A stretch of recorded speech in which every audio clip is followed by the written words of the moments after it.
Алдымен біз қабырғамызды маринадтап аламыз. Бірінші жуа, туралдан жуа саламыз. Сосын чеснок. Тоқадан өткіземіз.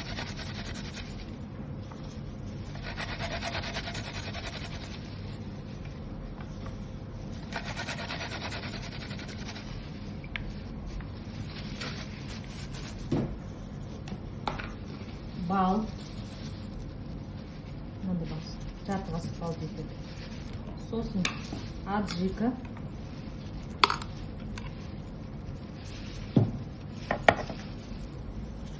Тұз. Қара бұрыш. Паприка. Сүйік май құямыз.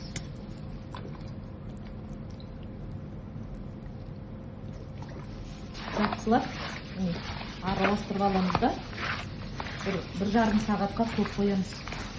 Маринад сіңу үшін.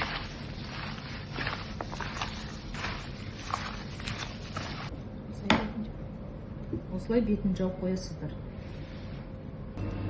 Қабырғамыз бір жарым сағаттай тұрды. Енді қазанымыз бар ма, сковородкаға ма қуырамыз.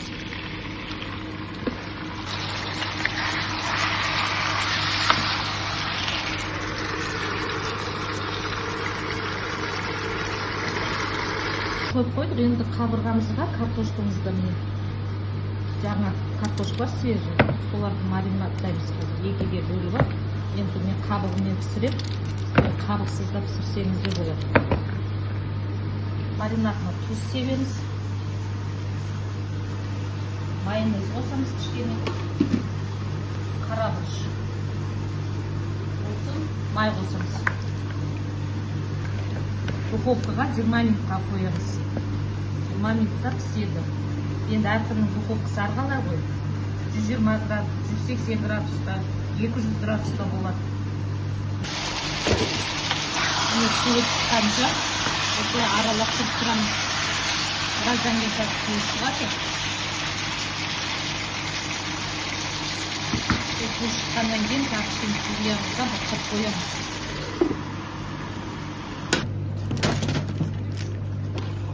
Міне духовкаға қазір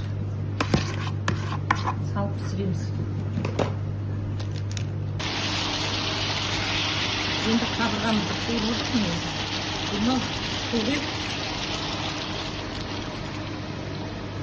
градусын азайтып, отымызды кішкене басып, бұқтырып қоямыз. Міне картошкамыз пісті.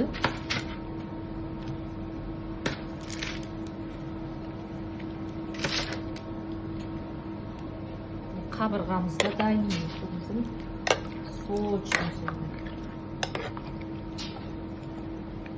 Құрметті оқырмандар, мен YouTube каналымдағы осы видеом ұнаса, лайк басып, тіркеліп кетіңіздер.